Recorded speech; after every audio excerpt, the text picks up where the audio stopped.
My name is Logan Havens. I live in Feldman's neighborhood. I am on the Drachman section of the Ciclovia route. We have put a lot of effort as a neighborhood into beautifying, improving, and making our neighborhood a lot more walkable, bikeable, and livable and pleasant to be in.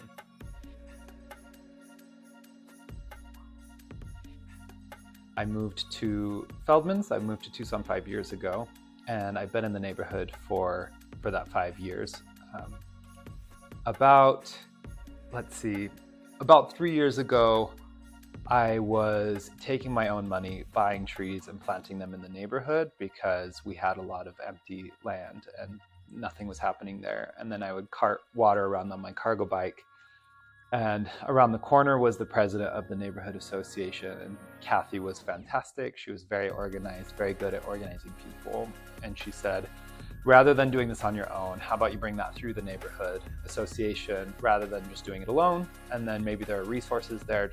And I said, I don't have time for that. I have a career, I have a life. This is for like older people, is kind of the idea that we have. She said, no, just put as much time as you want in. You don't even have to come to any of the meetings if you don't want. And so I said, okay. And then I went to my first meeting and they said, oh, we're reorganizing the presidency. Will you be the historian of the neighborhood association? So I just got wrangled into it in a really reasonable way.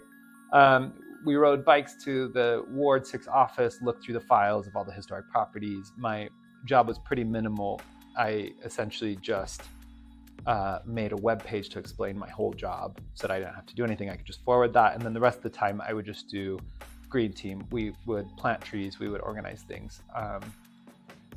Then through the pandemic, what ended up happening is at Catalina Park, they cut down one of the trees.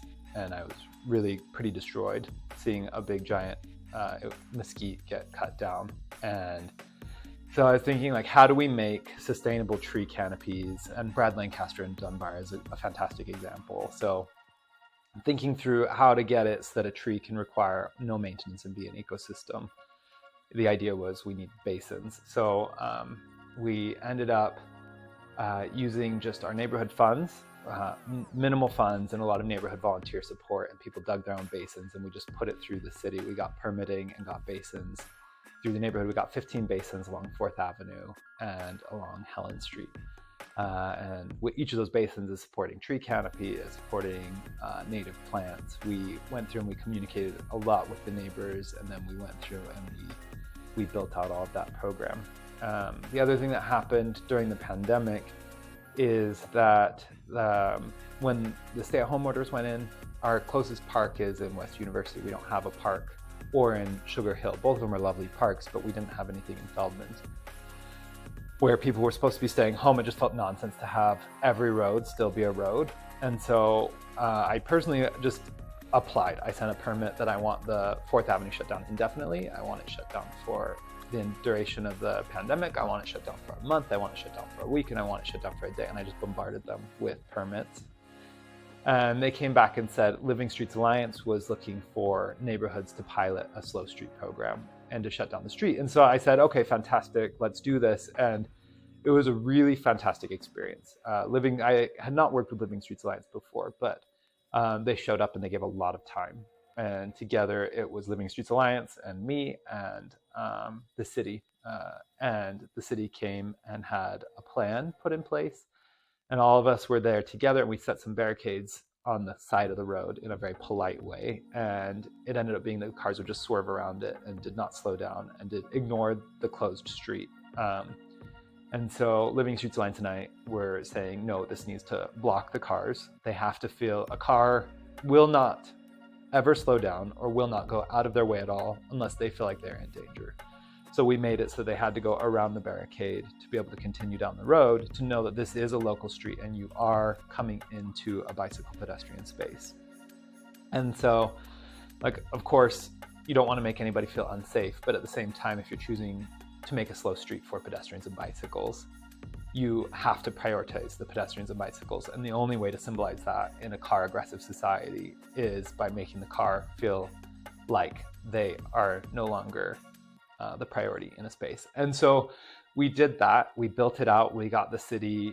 We had a really fantastic person at the city. She just called, got the re-engineering for putting the barricades in a new space, and then we got it approved. We communicated with all the neighbors, and then that first night when we shut down the road, it was summer, so it was hot. So that first night, we told everybody, like, everybody show up, walk down the middle of the road, start using the road, use it as a pedestrian, like, linear park.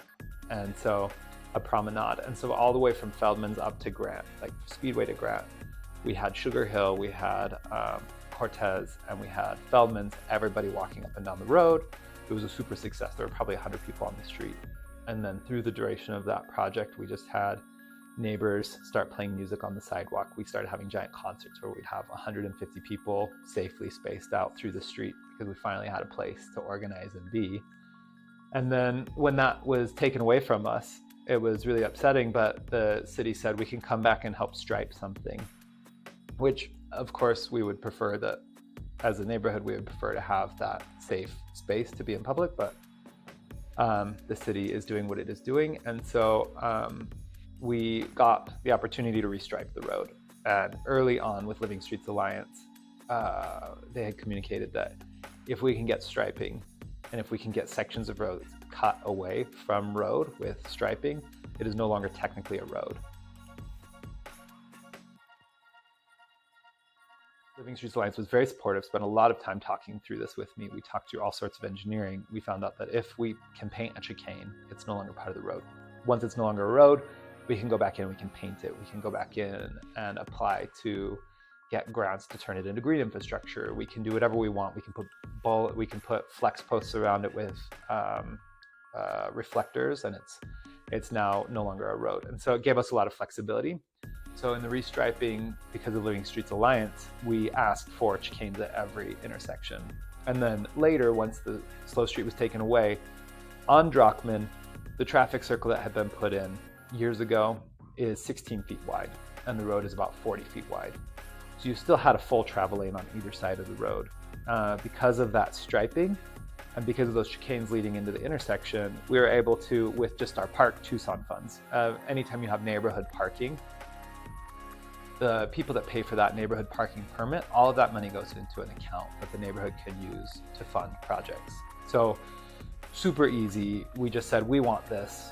We already have the striping. All we need is flex posts put in. And it was a super quick build, around $1,000. We were able to get all the flex posts installed. The city was super cooperative, really helpful. And we were able to narrow the road to now we have 10-foot travel lanes from that striping. And then that, with the chicanes, makes it so that the cars are now obligated to serpentine around that traffic circle instead of being able to maintain a 40-mile-per-hour speed limit. So we're able to get like a lot safer of a roadway. So between those chicanes, between the basins that'll have tree canopy that will shade and narrow the road, we're working really hard to make a green space and a slower, safer space.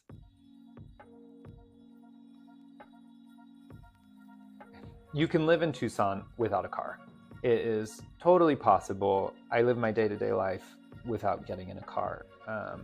And doing that, you end up seeing the roads at a really pedestrian and street level. You look at every nuance, every corner. When you're in a car driving illegally over the speed limit throughout the entire city, you see nothing.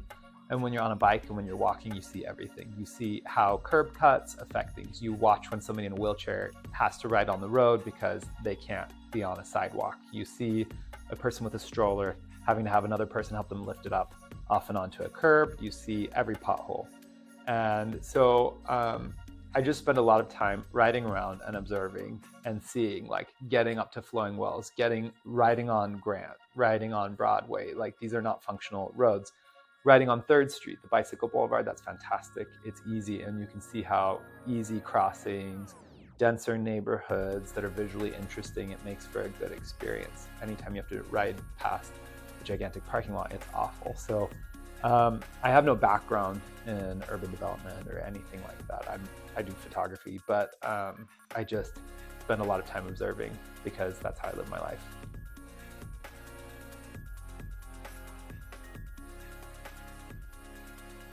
So when I got into the neighborhood presidency, one of the things we did early on was establish priorities. that we had an easy, quick 3 things that we could filter every choice through. And it's made it really easy to move forward, where as a neighborhood we voted. We had 40 people on a Zoom neighborhood association meeting, and we voted, and that was the largest turnout we've ever had. We got historic preservation as our number 1. We got green infrastructure as number 2, and for number 3 we got bicycle pedestrian infrastructure.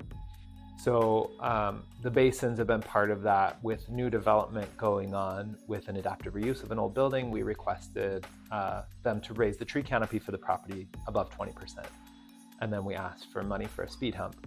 We've also been using our Park Tucson funds, which come from neighborhood parking passes. That money goes into a bank account. We use that to build out the chicanes that we did at 4th and Dropman.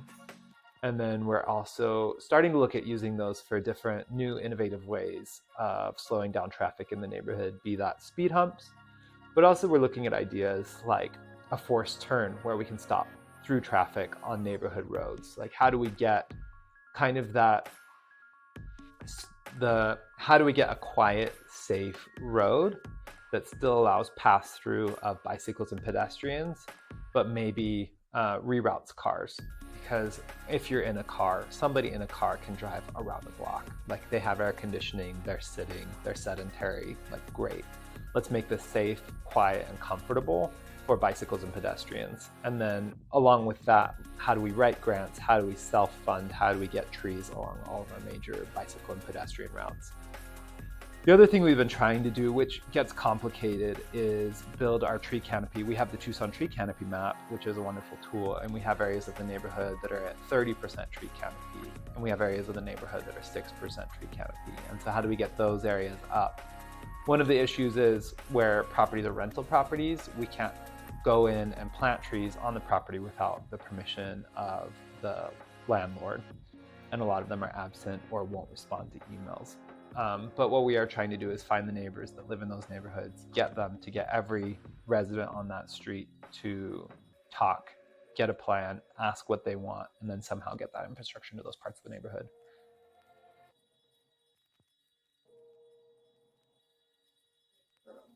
So our neighborhood had a dramatic turnover. When the student towers were built a few years later, all the student rental properties, which this house was one of those rental properties, turned over, and we had a lot of young families, young individuals move into the neighborhood. And we've spent a lot of time talking to each other, becoming friends, looking around the neighborhood. So when we wanted to do a quick build project like the basins, it just took text messages or emails, and it was rapid. We could get a whole street aligned, get a whole infrastructure in with minimal time. We try to know every one of our neighbors. When you do that, it's easy to get trees planted. It's easy to reduce crime. Everybody knows everybody. Everybody sees everything.